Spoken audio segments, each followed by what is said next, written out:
Hey, Bruce here with 5 Minute Handyman. I am dealing with some starter for sourdough today and want to show you how I feed it and what it looks like. So let's take a look at some of the hardware and we'll talk about it. So I have some sourdough starter here, and I got this from my daughter-in-law who got it from an Amish lady. And let me show you how nice this stuff looks. See all those bubbles in there? Oh, that's all great stuff. That's showing that it's still working and still active. And so I usually have maybe about half this amount in here, and I have double the amount because I'm going to be making some bread today. And so what I'm going to do is I'll show you how to do this by adding some flour to it. And I know my daughters don't like when I just kind of estimate stuff, so I'm going to try to measure things so that if you're in that camp, you know how to do this. So what I'm going to do is turn my scale on, and I'm going to put a jar on it, same type of jar, ball jar. Now, you can either do the tar weight, or if you have it shut off, you put the jar on it and you turn it on, it'll zero out. Okay, so you could do it either way. The point is you want to get it to be zero without having anything in it first. Okay, and so if I am getting ready to make bread, and for bread I want it to be very, very active. And so what I'll do is I'll do 2 or 3 days before by adding some flour and water into here so that I get this up a little bit higher, so that when it feeds itself it's going to come up, and I want to try to use it when it's at the maximum height.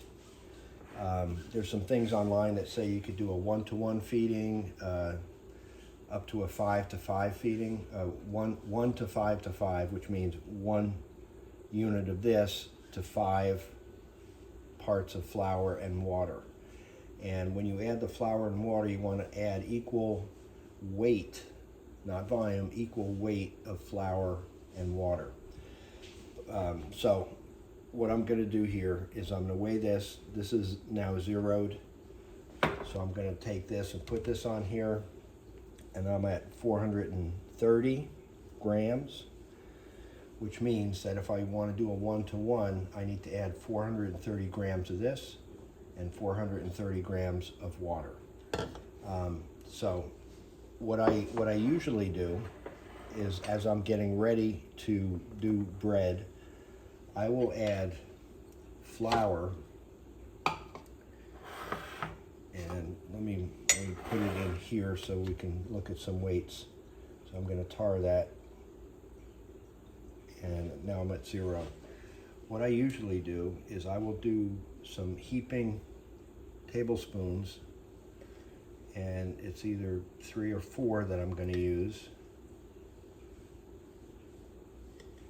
And so I will do 4. Okay, so now this is 109 grams. So this was 430. So if I had this down at 109, that would be a 1-to-1 feeding. Okay, so I'm at 109. I'm going to add this in here. And I found I've had this for about 5 months. And so I've found that it is not super critical with being so exact with the measurements. Okay, so I'm at about 1/4 of the weight of what I have for my starter. All right, so now I'm going to put this on the scale.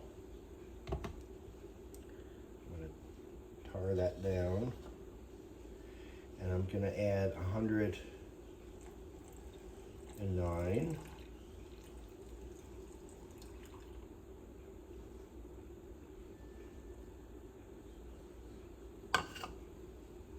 Okay, and that brought the level up to here.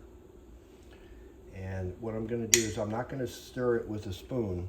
I'm going to take either a wooden spoon or plastic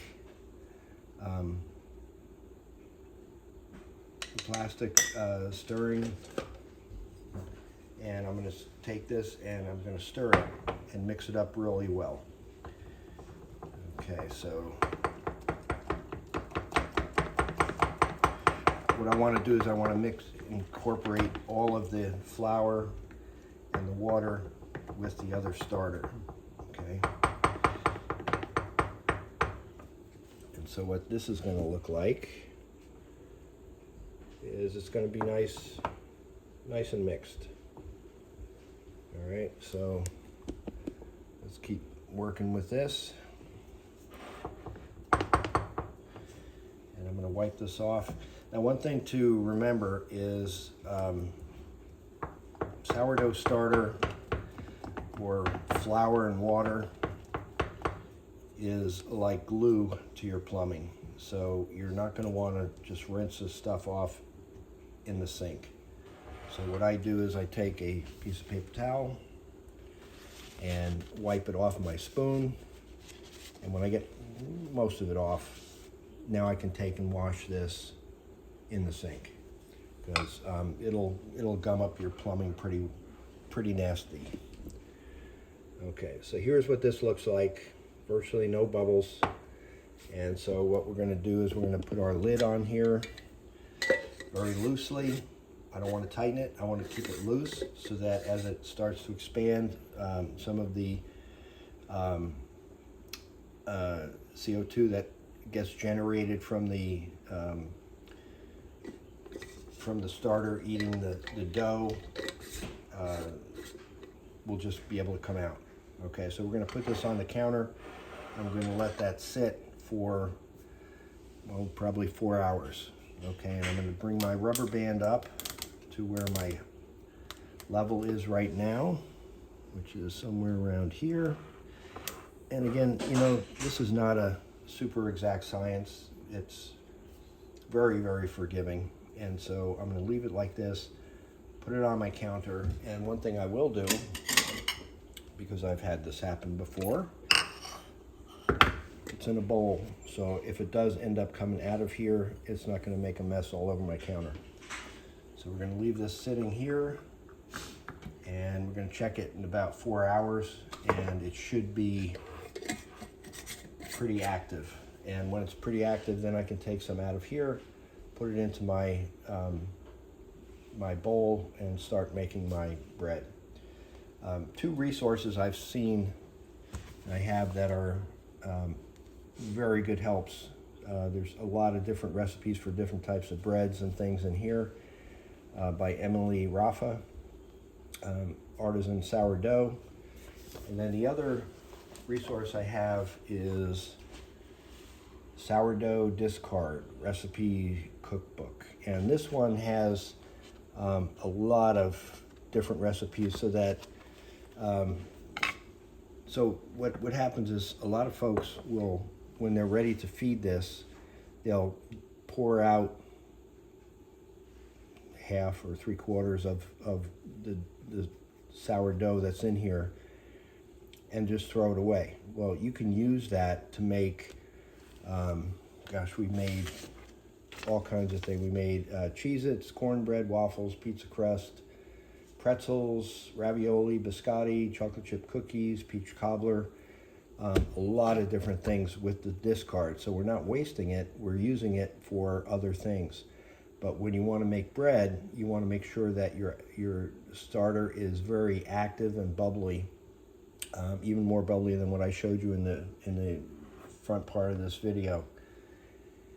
And this really has a lot of great recipes, so I would recommend this one as well. So that's the feeding of the starter, and like I said, later on I am going to take this when it gets all the way up to the top here and start making some bread, and we'll proof that and then bake it. So if you like this video, please like and subscribe. If you have any other things that you would like me to show you, please leave those in the comments. Other than that, happy sourdough baking.